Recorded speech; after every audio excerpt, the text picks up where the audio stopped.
우리나라에 한동안 오래전이죠. 한동안 유행했었던 그 유머 중에 사오정 이야기들이 있죠. 사오정 시리즈가 있습니다. 그 중에 한 이야기 중에 이런 게 있죠. 손오공과 사오정이 함께 이제 회사에 들어가기 위해서 신입사원 면접을 보러 갔대요. 둘이 같이 가서 순서가 손오공이 먼저라 면접실에 들어갔고, 그리고 면접관이 손오공에게 질문을 했어요. 당신이 제일 좋아하는 축구 선수가 누굽니까? 그랬더니 손오공이 예, 전에는 차범근이었는데 지금은 박지성입니다. 오래된 얘기예요. 이게 지금 같으면 누구라 그럴까요? 뭐 손흥민이라고 그러든가 아니면 뭐 황희찬이라 그러든가 그러지 않겠어요? 그 다음에 두 번째 옆에 있는 분이 질문하기를, 그러면 세종대왕이 한글을 창제한 때가 언제입니까? 그랬더니 알고 있는 거거든요. 1443년입니다 이렇게 대답했대요. 그랬더니 또 옆에 사람이 질문하기를, 당신은 UFO가 있다고 생각합니까? 그랬더니 손오공이 침착하게 이렇게 대답합니다. 과학적으로 근거가 없지만 그럴 가능성도 있다고 생각합니다. 이렇게 손오공의 면접이 순조롭게 끝났어요. 그리고 손오공이 나오니까 사오정이 밖에서 걱정하고 있다가 묻는 거예요. 뭘 물어보더냐? 정답을 가르쳐 달라. 같은 걸 물어볼 텐데 정답을 가르쳐 달라는 거예요. 그래서 손오공이 정답을 가르쳐 주었습니다. 그리고 사오정이 답을 외웠어요. 전에는 차범근, 지금은 박지성. 1443년. 과학적으로 근거가 없지만 그럴 가능성도 있음. 자, 이제 드디어 사오정의 차례가 되어서 면접실에 들어갔어요. 근데 그 사이에 그만 면접관들이 바뀐 거예요. 자리가 바뀌었어요. 그래서 새로운 면접관이 질문을 하는데 그만 질문을 바꾸어서 질문한 겁니다. 그래서 이렇게 묻는 거예요. 당신의 이름이 뭡니까? 그랬더니 외운 대로 예, 옛날에는 차범근이었는데 지금은 박지성입니다. 얼마나 황당하겠어요. 그래서 그러면 당신은 언제 태어났는데요? 그랬더니 자신 있게 얘기하기를 1443년입니다. 얼마나 황당했는지 이 면접관이 이렇게 질문을 했어요. 당신 바보입니까? 그랬더니 뭐라고 대답해요? 과학적인 근거는 없지만 그럴 가능성도 있습니다. 왜 이런 일이 있을까요? 왜 이런 유머들이 나올까요? 문제는 듣지 않고 자기가 알고 있는 답만 이야기하는 이 세대. 문제가 무엇인지는 모르는 채 그냥 자기가 알고 있는 것으로 모든 것을 판단하는, 다른 것을 듣지 않는 사오정. 근데 오늘 우리의 모습도 그렇지 않을까요? 예수를 믿는 우리들도 보면 사오정 같을 때가 너무 많아요. 하나님의 음성에 귀를 기울이지 않아요. 그리고 하나님과의 관계에서도 하나님의 뜻이 어디 있는지, 하나님께서 우리에게 무엇을 물으시는지, 우리에게 무슨 말씀을 하는지에 대해서는 전혀 관심이 없고 그저 내가 알고 있는 것, 내가 알고 있는 답만 하나님을 향해서 우기고 있는 것은 아닐까? 이 시대를 살아가는 영적인 사오정들. 오늘 본문도 이러한 모습을 우리에게 이야기합니다. 자, 1절 보세요. 1절 상반절을 먼저 보시면요, 누가 지혜자와 같으며 누가 사물의 이치를 아는 자이냐 이렇게 얘기해요. 자, 과연 지혜자가 있느냐는 거예요. 우리 인생 가운데 지혜자가 있느냐, 사물의 이치를 아는 자가 있느냐, 과연 이 세상의 모든 문제들을 풀 수 있는 그러한 지혜를 너희들은 알고 있느냐 이렇게 묻는 거예요. 그리고 나서 오늘 읽지 않았지만 17절에서 이렇게 답변합니다. 또 내가 하나님의 모든 행사를 살펴보니 해 아래에서 행해지는 일을 사람이 능히 알아낼 수 없도다. 사람이 아무리 애써 알아보려고 할지라도 능히 알지 못하나니 비록 지혜자가 아노라 할지라도 능히 알아내지 못하리로다. 여러분, 해 아래에서 행해지는 모든 일들 인간은 알 수 없다는 거예요. 스스로 지혜자라고 하는 사람이 있지만 이 세상의 모든 일을 미리 안다고 하더라도 사실 제한적일 수밖에 없다는 거예요. 어떻게 다 할 수 있겠냐는 거죠. 그럼에도 불구하고 사람들은 어떤 자신들의 문제를 해결하기 위해서 이 문제를 해결할 지혜가 있는 사람, 사물의 이치에 통달한 사람이 있다고 믿고 그런 사람을 찾아요. 복잡 다단한 일로 인해서 점점 불안해지고 우리가 여러 가지 겪는 어려움들 때문에 이러한 지혜자를 찾는 거예요. 그래서 어떤 사람은 용한 점쟁이를 찾아가요. 사물의 이치를 아는 사람이다 이렇게 생각하는 거예요. 나의 앞날을 알고 있다고 착각해요. 그 점쟁이가 자신의 불안과 고통을 해결해 줄 것이라고 믿어요. 기대하며 찾아가는 겁니다. 또 어떤 사람들은 특별한 능력을 가진 사람이 있으면 그에게 찾아가서 인생의 문제를 묻기도 합니다. 우리 신앙생활하는 사람들에게도 이런 게 있어요. 기도를 열심히 하면 그럼 내 문제가 해결될 것이다 이렇게 생각하고 열심히 기도했는데 그럼에도 불구하고 여전히 해결되지 않는 오늘 우리들의 모습을 보면서 내 열심이 부족해서 그런가 더 열심을 내보지만 여전히 문제가 있는 현실 속에 좌절하고 그러다 보니까 하나님을 믿는 것이 헛되다며 믿음을 포기하는 사람들도 많이 있습니다. 왜 이런 일들이 있을까요? 여러분, 우리가 살아가는 이 세상은요, 이 세상은 모든 문제를 해결할 수 있는 지혜가 우리에게 있지 않다는 거예요. 그러면서 1절 하반절부터 이 지혜의 한계를 설명해 나갑니다. 사람의 지혜는 그의 얼굴에 광채가 나게 하나니 그의 얼굴에 사나운 것이 변하느니라. 여기 나오는 그가 누구냐면요, 나중에 뒤에 나오는 3절부터 나오는 내용을 보면 왕이에요. 그러니까 이 세상의 지혜 가운데 왕의 사나운 얼굴을 바꾸고 심지어 왕의 얼굴에 광채가 나게 할 수 있다라는 거예요. 그러니까 무슨 말씀인가 하면 왕이 어떤 문제를 고민을 하고 있는데 그런데 어떤 지혜를 가진 사람의 그 지혜를 통해서 그 문제가 해결될 수 있다는 거죠. 그러면 얼굴에 근심이 사라지게 되고 얼굴에 평안이 찾아오지 않겠느냐라는 거예요. 그러면서 왕의 사랑과 관심을 받게 될 것이다 라는 거예요. 그런데 그럼에도 불구하고 그 왕의 사랑과 왕의 어떤 사랑과 관심이 영원하겠느냐? 그렇지 않다는 거예요. 그렇게 권력의 중심에 들어갔다 치더라도 영원하지 않아요. 제한적이에요. 왜 그런가 하면 그 지혜자가 비록 왕보다 뛰어난 지혜를 가지고 있더라도 왕이 늘 그 지혜자를 따라가는 게 아니라는 거예요. 상황에 따라, 정치적인 상황에 따라, 자기의 이익에 따라서 때로는 다른 사람의 손을 들어주기도 하고 또 지혜가 아닌 우매한 길을 가기도 한다는 거예요. 그게 왕이 가지고 있는 권한이라는 거죠. 아무리 지혜를 가지고 있어도 그 왕의 권력 앞에는 어찌 할 수가 없다. 왕의 명령을 따를 수밖에 없지 않느냐. 그러면서 3절을 보세요. 왕 앞에서 물러가기를 급하게 하지 말며 악한 것을 일삼지 말라. 왕은 자기가 하고자 하는 것을 다 행함이니라. 왕은 자기가 하고 싶은 거를 마음대로 할 수 있는 권한이 있어요. 최고의 권력자입니다. 그러니까 지혜자는 늘 왕 앞에서 긴장하고 있어야 돼요. 오늘 뭐라고 얘기하죠? 왕 앞에서는 정숙하고 적절한 보폭으로 물러날 줄 알아야 된다. 그리고 여기 악한 것을 일삼지 말라고 했는데 이 말은요, 상황이 좋지 않을 때 왕 곁에 있지 말라는 거예요. 왕 옆에 머물러 있지 말라는 거예요. 그러다가 자칫 화를 자초할 수 있다. 그러니까 아무리 지혜자라도 그 지혜를 따라 살 수 있는 것이 아니라 왕의 눈치를 살펴야 되니까 이것이 지혜의 한계다 이렇게 얘기해요. 4절 보세요. 왕의 말은 권능이 있나니 누가 그에게 이르기를 왕께서 무엇을 하시나이까 할 수 있으랴. 아무리 지혜자라고 해도 왕이 하는 일에 대해서 반문할 수 없어요. 토를 달 수 없어요. 그래서 지혜가 권력의 중심으로 가고 왕의 사랑과 관심을 받는 일에 분명히 유익하긴 하지만 그런데 그 앞에 서서 잘못하면 역시 그도 변을 당할 수밖에 없다. 그러기에 왕의 기색을 살피고 신기를 살피고 늘 조심해야 된다. 이것이 여러분 지혜가 가지고 있는 한계다 이렇게 얘기하는 거예요. 자, 이어지는 5절 보세요. 명령을 지키는 자는 불행을 알지 못하리라. 지혜자의 마음은 때와 판단을 분별하나니. 자, 여기 보면요, 이 때가 나와요.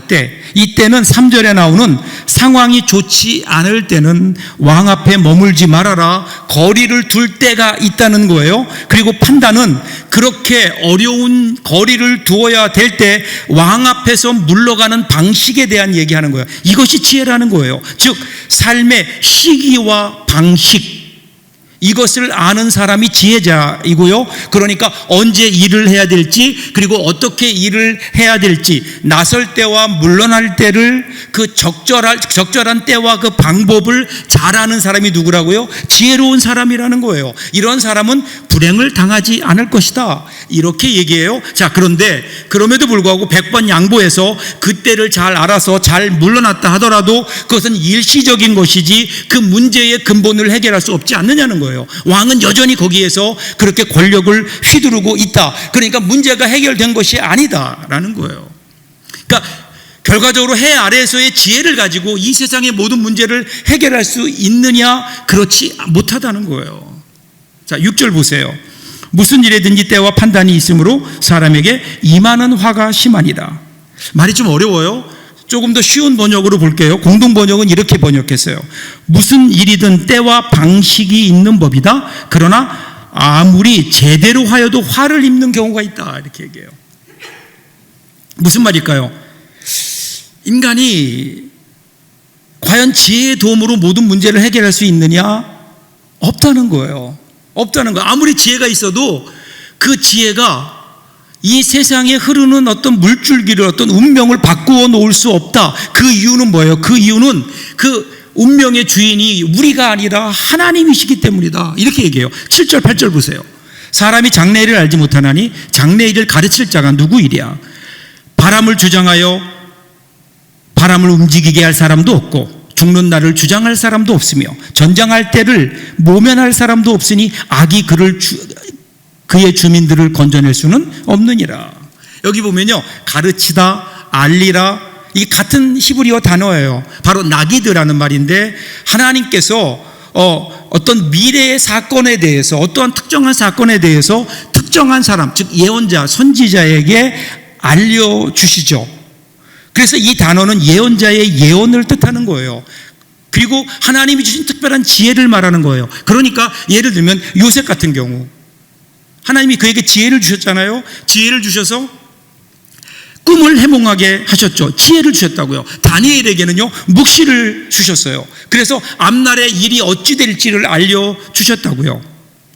이러한 하나님의 도움으로 미래의 사건에 대한 통찰력을 가질 수 있다는 거예요, 사람에게.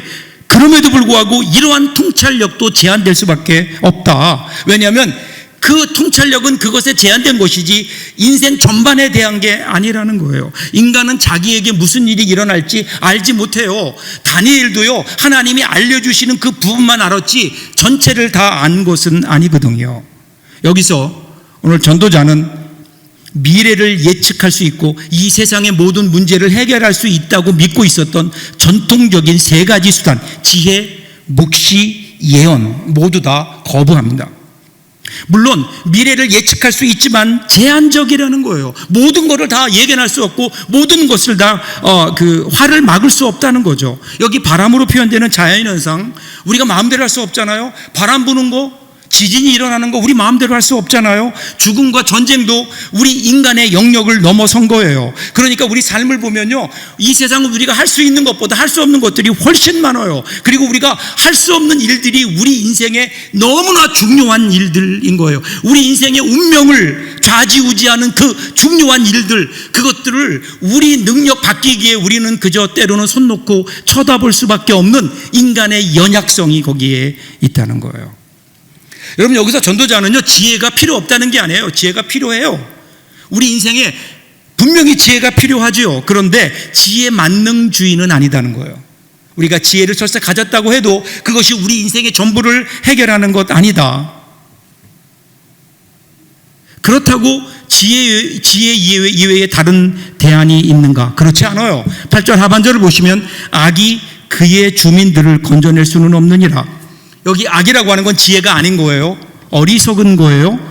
때로는 우리가 살다 보면요, 지혜를 가지고 살았더니 결과가 별로 좋지 않더라. 그러니까 어떻게 해요? 지혜의 반대가 되는 악을 가지고 살아보자, 이렇게 생각하는 거예요. 악임에도 불구하고 때로는요, 이 세상에 그 악의 세력이 승리하는 것처럼 보일 때가 있거든요. 그러니까 많은 사람들이 그것이 잘못된 것임을 알면서도 그 악을 행하는 거예요. 성공하기 위해서, 내가 원하는 것을 얻기 위해서. 전도자는 그것도 쓸데없다라는 거예요. 하나님께서 그 악인을 그대로 두고 보시겠냐는 거예요. 악으로부터 악을 준비한다고 해서 과연 그것이 악의 품으로 가지 어디로 갈 수 있겠어요?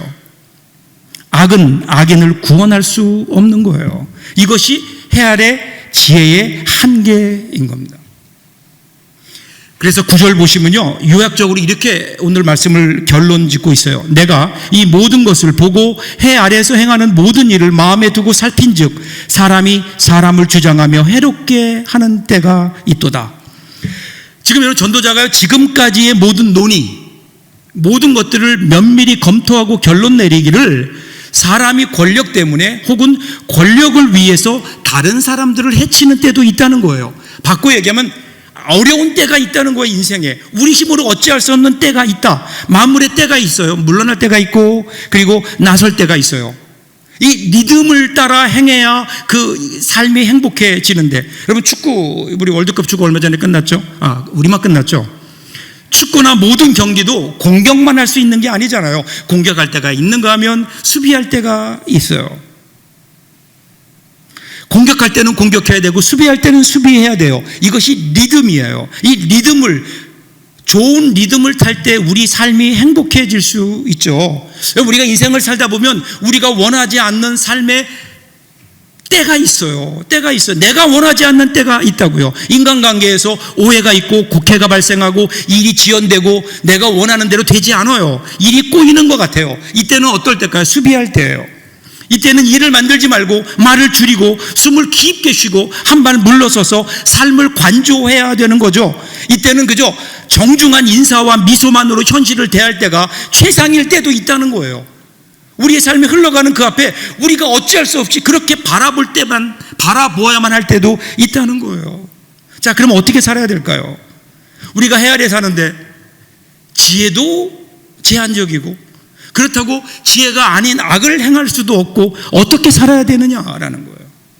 그래, 어떻게 살아야 우리가 이 땅에서 성공하며 살 수 있겠는가? 우리가 살아가면서 실패를 경험하는 가장 큰 이유는요, 매사를 나 중심적으로 바라보는 데 있습니다. 우리가 때를 얘기하지만 자신의 때에 하나님의 때를 맞추려고 하기 때문은 아닐까? 기도하는 기도의 내용도 보면 자기 중심적이에요. 내가 원하는 방법대로 하나님이 응답해 주시기를 원하는 거예요. 그러다 보니까 우리가 기다리지 못해요. 무언가를 기다려야 할 때 그 조급함 때문에 참지 못하는 거예요. 그래서 우리는 때로는 바르게 가려고 하지 않고 급하게 가려고 해요. 빨리 뭔가 일이 이루어져서 이 문제가 해결됐으면 좋겠는 거예요. 그런데 하나님께서 우리를 향하여 가지고 계신 뜻은요, 우리가 빠르게 그 문제를 해결하는 것이 아니라 바르고 건강하게 성장하기를 원하시는 거예요. 그래서 우리 인생을 가만히 보면 우리는 빠름을 원하는데 하나님은 바름을 원하세요. 우리가 바르게 살기를 원하시는 거예요. 여러분, 예수님 보세요. 예수님은 하나님의 때를 기다리며 순종하셨잖아요. 하나님의 때가 아니면 움직이지 않으셨어요. 그래서 이 땅에 인간의 몸을 입고 오셨지만 30년 동안을 기다리셨고 성령께서 역사하실 그때를 기다리셨고 십자가의 그때를 기다리셨어요. 신앙은요, 이 하나님의 리듬을 배우는 겁니다. 신앙생활의 모든 것은요, 하나님의 리듬에 맞춰가는 훈련인 거예요. 하나님의 마음이 있는 곳에 나의 마음도 있게 하는 것, 하나님 말씀이 있는 곳에 내가 있는 것, 그래서 하나님이 가라고 하면 가고 하나님이 서라고 하면 멈추어 서는 것, 이 하나님의 다스림 안에 있을 때, 여러분, 그때 비로소 우리는 하나님의 리듬을 탈 수 있지 않을까요? 하나님의 리듬을 따라 살아갈 수 있지 않을까요? 그때로 우리 인생이 달라진단 말이에요. 화요일 아침에 이 지역의 목사님들과 함께 설교 준비를 해요. 지난주에도 설교 준비를 하는데 그 중에 한 분이 그런 얘기를 해요. 전도서를 오늘 본문을 읽으면서 느낀 게 하나 있대요. 그래서 뭐냐 그랬더니 그분이 이렇게 얘기해요. 내가 이루면 인생은 허무하지만 주님이 이루시면 나의 인생은 선물이 된다. 내가 이루어가면 그 인생은 결국은 허무한 것으로 끝나지만 하나님이 이루어 가시는 내 인생은 하나님의 선물과 같다. 하나님의 선물. 우리 인생이요, 허무한 게 아니라 하나님의 선물이면 얼마나 좋을까요? 지금 우리는 성탄을 기다리는 대강절을 보내고 있습니다. 주님을 향한 거룩한 기다림의 시간, 이것은 마치 여러분 포도가 발효되어서 포도주가 되기 위해 기다리고 있는 그러한 숙성의 시간과 같지 않을까요? 그러하게 우리는 기다릴 줄 알아야 됩니다. 주님 오시기를 기다리는 이 대강절에 우리가 가져야 되는 거룩한 그리움 그리고 기다림, 이것이 우리를 성숙하게 하고 우리를 성화시켜주지 않을까요? 여러분 기억하세요. 그리고 분명하게 여러분 마음속에 새기세요. 하나님은 한 번도 지금까지 늦거나 빠르신 적이 없어요. 하나님은 정확하신 분입니다. 예수 그리스도께서 이 땅에 오시는 그 사건도 보세요. 하나님의 계획 속에, 정확한 하나님의 계획 속에 이 땅에 오셨다고요. 하나님의 때에 따라 오셨다고요. 해 아래 이 세상의 지혜로는 이해할 수 없는 방법으로 오셨잖아요. 해 아래 지혜로 보면 메시아는 강한 왕으로, 부유한 왕으로 오셔야 했습니다. 그런데 예수님 보세요. 예수님은 강한 군대를 거느리시고 로마군을 점령하시는 총사령관으로 오시지 않았잖아요. 그렇다고 이 세상 사람들에게 모든 물질을 나눠줄 수 있을 만큼의 부잣집에 태어난 것도 아니잖아요. 그저 가난한 목수의 아들로 오셨고, 심지어 태어날 때는 누일 곳이 없어서 마구간의 여물통에 누이실 수밖에 없는 그 모습으로 우리에게 오셨어요. 그래서 우리는 그분을 보면서 사람들은 그분을 보고 이해하지 못합니다. 메시아라면 어떻게 그가 그렇게 가난하게 그리고 비천한 곳에 태어날 수 있을까? 근데 여러분 그것이 하나님의 방법이라니까요. 여러분 우리가 우리의 지혜로, 우리의 생각으로 하나님의 섭리를 판단하지 마세요.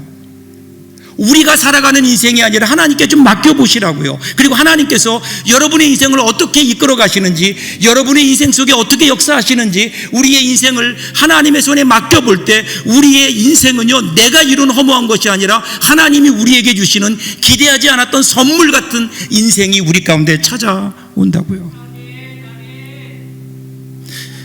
어느 한 엄마가 5살쯤 되어 보이는 아이를 데리고 시장을 갔어요. 시장에 어느 가게 들어갔는데 아이가 너무 예쁘니까 가게 주인이 그 아이를 보고 너무 예뻐서, 야, 너 참 귀엽게 생겼다 하면서 그 앞에 사탕이 쌓여 있는데 사탕을 한 움큼 쥐어가라 그랬어요. 가져가라 그랬어요. 근데 이 아이가 사탕은 먹고 싶어 하는 것 같은데 집지 않는 거예요. 그러니까 또 얘기해요. 야, 괜찮아 아저씨가 선물로 주는 거니까 사탕을 한 움큼 쥐어가라. 그랬는데도 아이가 쥐지 않는 거예요. 옆에서 엄마가 아저씨가 말씀하시니까 그래도 돼, 그러는데도 꿈쩍도 안 해요. 이것을 바라보고 있던 주인 아저씨가 마음이 성질이 급했던지, 야, 괜찮아, 자기가 가서 한 주먹 쥐어가지고 아이의 주머니에 사탕을 넣어주었어요. 그리고 그 아이 엄마가 감사합니다 그러고 그 길 걸어 나오는데 엄마가 궁금한 거야. 야, 아까 너 아저씨가 사탕을 집으라 그랬는데 왜 안 집었니? 그랬더니 그 아이가 뭐라는 줄 아세요? 아저씨의 손이 훨씬 크잖아. 아저씨의 손이 훨씬 크잖아. 사랑하는 여러분, 우리의 손이 클까요? 하나님의 손이 클까요?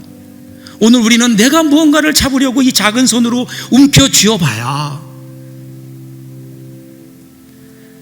그거를 내려놓고 하나님의 손길을 기다릴 때 하나님께서 우리에게 내미시는 손, 잡아주시는 그 손 안에 정말 우리가 내 손으로는 경험할 수 없는, 내 손으로는 잡을 수 없는 그 귀한 선물들이 가득할 텐데, 그때로 우리 인생은 정말 선물 같은 인생이 되지 않을까요? 그런 삶을 살 수 있기를 이번 한 주간 동안도 저와 여러분들에게 하나님의 선물로 풍요로운 삶을 살아가는 저와 여러분들 될 수 있기를 주님의 이름으로 축복합니다. 기도하겠습니다.